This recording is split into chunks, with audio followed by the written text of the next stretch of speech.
Tara, pleased to meet you. And tell us a little bit about what you do and your background. Sure. So I support estate planning lawyers to basically have a profitable estate planning firm. So we provide precedents, training and support and mentoring, and with a particular focus on testamentary trusts. Okay, so testamentary trusts or trusts in general is a hot topic right now. A lot of changes has been implemented. You know, the budget has scared so many people this week. What does it mean for people with testamentary trusts now? Should they be changing things? Have the rules changed? Or what's happening in your practice?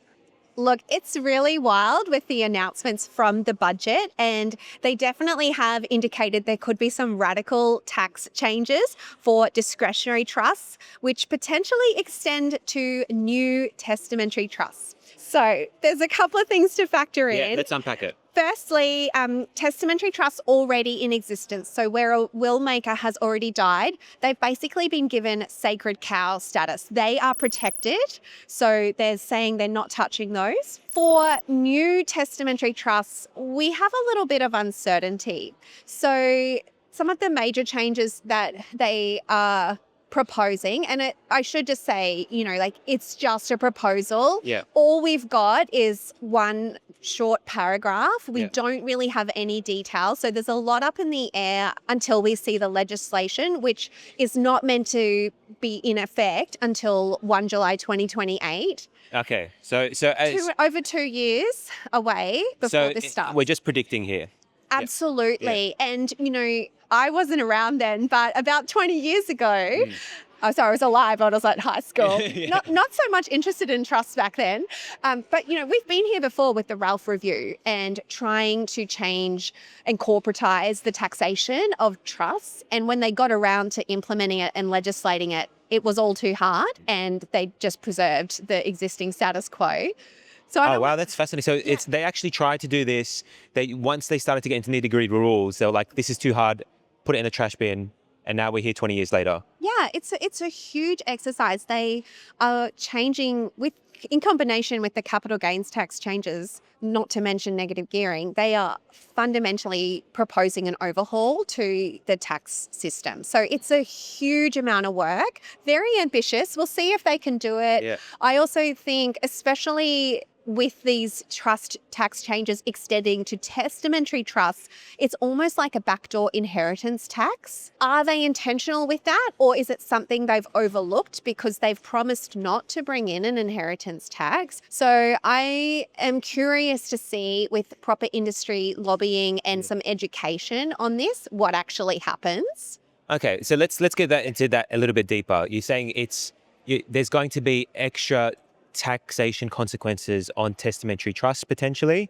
Right now, tell us what the situation is and tell us what the proposal is and how that's going to change. So testamentary trusts right now are an incredibly unique and powerful tax vehicle. Tax efficient. Yes, exactly. So compared to a family trust that you and I might set up today, we can only distribute income to a minor of $416. Anything over that, you pay top marginal rate for a family trust. So I've got 2 little kids. I can only get them like $800 from my trust a year. With a testamentary trust, the current situation and historically is that the government has recognized that this testamentary trust cannot exist unless someone has died. So typically a parent. So we've got a single or double orphan. Yep.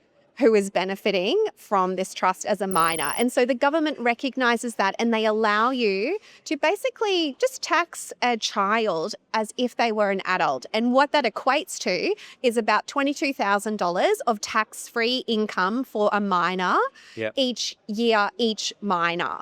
And then after that tax-free amount, it's just stepping up through the marginal rate. So the next amount is like the next marginal rate of 15 or 17%, and then up to 30%. So that's life-changing for families, especially when they've lost a breadwinner. It makes the inheritance to go so much further.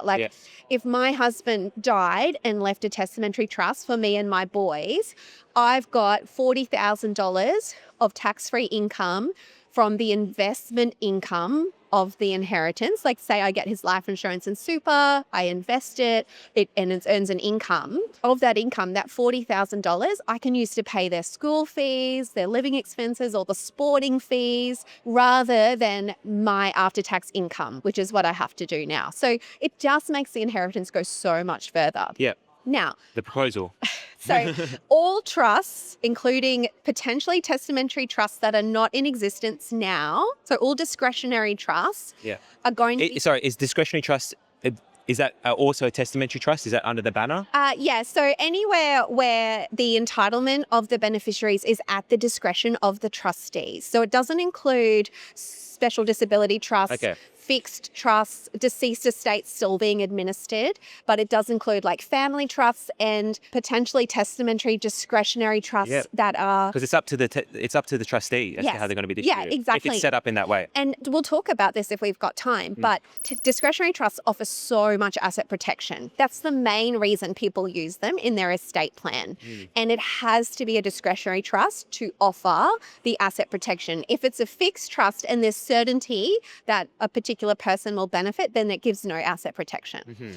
So the change is that all discretionary trusts are going to be taxed at 30% from the first dollar. Yep. So a bit like a company. But this could be a problem, but it may not. So if you're already earning $45,000 Yep. of income, like from salary and wages or frank dividends or some other source, you're using up your marginal tax rate and your tax-free threshold there. So any distribution from the trust on top of that would have already been taxed at least 30% and then up the marginal rate. So it may not, if you're in But in that example that you gave about the kids, then you don't have access to that yes, tax-free exactly. threshold, and it's straight away that 30% there. We don't know how kids are going to be taxed. The government has been entirely unclear. They've said there is going to be an exception for vulnerable minors of trusts, but we don't know what that means. That's so specific.